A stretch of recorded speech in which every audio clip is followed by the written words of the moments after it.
친구들 안녕. 글로벌 비즈니스맨 글비맨이야. 오늘 하고 싶은 얘기는 사람이 알아들을 수 있게 얘기를 하자라는 주제인데, 이 얘기를 하게 된 이유는 그동안 이제 많이 느끼고 있었던 부분인데, 이제 하나의 사건이 계기가 되어서 오늘 이 얘기를 할 수 있게 되었어. 저번 주쯤에 이제 좀 할 일이 있어가지고 업무차 3호선하고 8호선이 마주치나?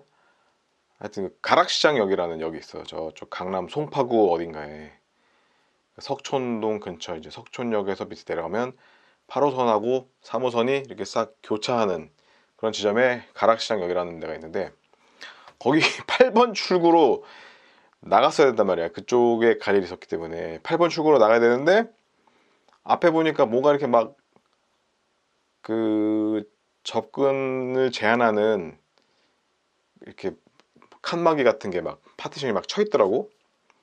이제 멀리서 보니까 이제 제대로 안 보이니까 계속 다가갔지. 근데 어떤 그 노인 한 분이, 할아버지가 거기서 이제 뭔가 이렇게 빨간색 경광등을 이렇게 들고서 이렇게 통제를 하는 모습이야.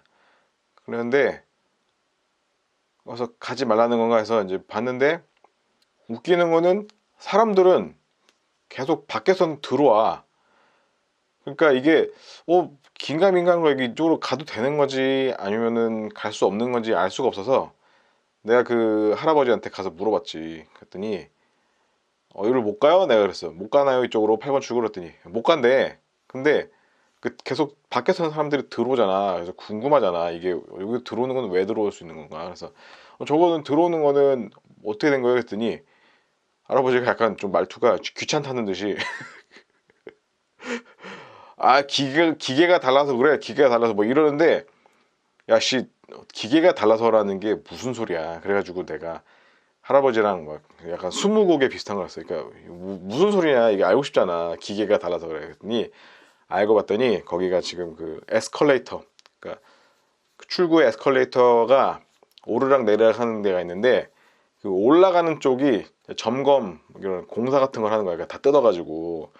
그러니까 내려오는 쪽은 계속 내려올 수가 있었던 거고, 올라간 쪽은 올라갈 수가 없었는데, 중요한 거는 이제 계단이 없었던 출구인 거야. 계단은 없고 오직 에스컬레이터만 양쪽으로 돼 있는 출구이기 때문에 이렇게 못 갔단 말이야. 갈 수가 없다고 해가지고 그제서 알겠지. 그래서 못 가가지고 7번 출구로 나가가지고 또 헤맸는데, 뭐 헤맨 거는 뭐 어쩔 수 없다 치는데, 이제 그 얘기를 생각하면서 드는 게 뭐냐면은, 사람들이 의외로, 이건 의외로가 아니지, 진짜 많은 경우에 그 상대방이 정보가 없음에도 불구하고, 그러니까 자기가 아는 것에 대해서 기반을 삼아가지고 얘기를 하는 경우가 꽤 많아. 그러니까 갑자기 내가 나가려고 그러는데 기계가 다르다. 그러면은 이거를 뭘 어떻게 해석을 할 수가 있겠어. 처음 들으면 전혀 이해가 안 되잖아. 왜냐면 이제 그 사람들은, 그 할아버지는 그 장면을 목격을 했을 거 아니야. 그러니까 장면을 목격하고, 이쪽에 엘리베이터를 점검하니까 다 뜯어버렸으니까 올라가는 기계가 안 된다, 이렇게 해서 대충 유출을 할 수가 있잖아요. 그런 영상적인 정보를 내가 내 시각적으로 취득을 했으면. 근데 지금 생짜로 지금 몰라가지고 지금 지하철 타고 내려가지고 올라오는 사람이 그거를 어떻게 할 수 있겠냐는 거지. 나는 그래서 이 할아버지가 뭐 잘했다 잘못했다 이러는 거를 말하고 싶은 게 아니라, 여기서 이제 갑자기 또 문득 과거의 일들이 떠오르는 거야.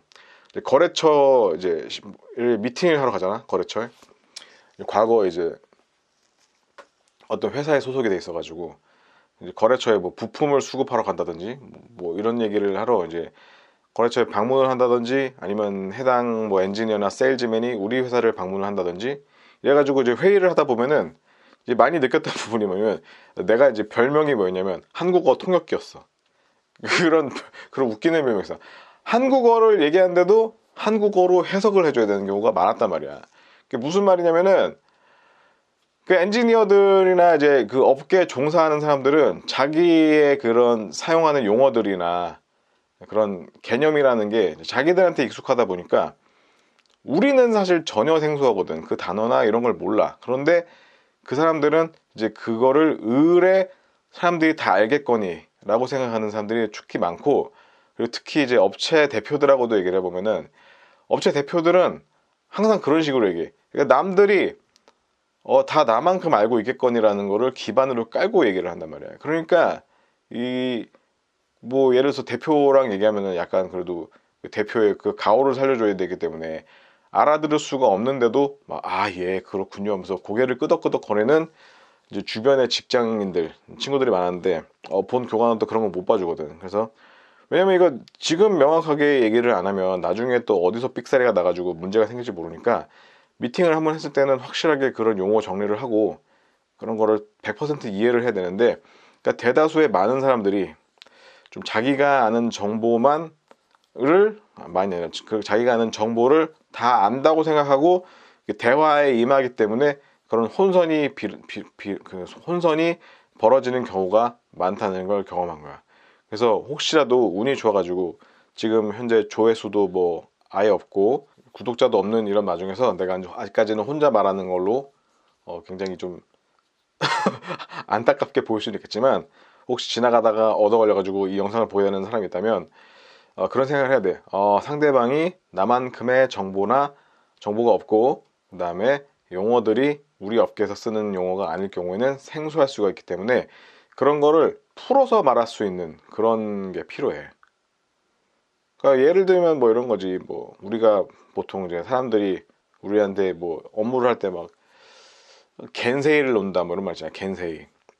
이번에 홍명보를 봐서 알죠. 홍명보가 손흥민 겐세이 났지. 정말 그 희대의 미스터리. 홍명보는 절대로 자기 입을 열지 않을 거기 때문에 이제 손흥민을 중간에 뺀 거에 대해서 절대 해명을 안 할 건데, 그때 뭐 굉장히 이제 여러 가지 설이 있잖아. 이제 최대 출장 경기에 대해서 내가 가진 대기록을 손흥민이 덮어버릴까봐 질투를 느껴서 뭐 이랬을 수도 있든 상당히 대단히 높은 가능성으로 보이지. 설마 이걸로 명예훼손을 나한테 고소하는 건 아니겠지. 얼마나 그동안 진짜 이 양반이 치졸했어요, 홍명보라는 사람이.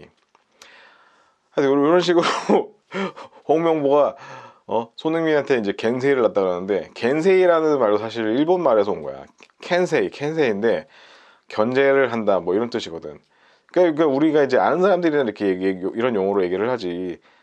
우리랑 이제 친하지 않고 세대가 다르고 그 다음에 어떤 사는 세상이 다르면은 뭐 이런 용어를 알 수가 없잖아. 그러니까 그렇게 해서 이제 만약에 이제 좀 생소한 사람들이 우리와 미팅이나 대화를 시작했다 그러면은 그 모든 걸 풀어서 얘기할 수 있는 능력이 필요해.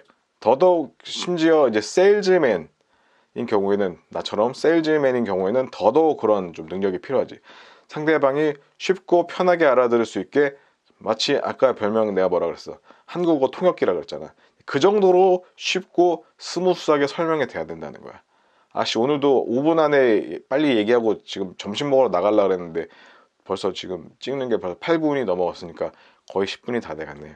하여튼 입을 털기 시작하면은 시간이 사실 가는 줄 모르겠어가지고 유튜브를 계속 대량 생산해도 되는데, 이놈의 게으름이 뭔지 이제서야 좀 시작하게 됐는데, 앞으로도 혹시 이런 영상에 얻어 걸려가지고 보는 친구들 있다면 종종 나의 얘기를 듣고 소통을 하는 시간을 가졌으면 해.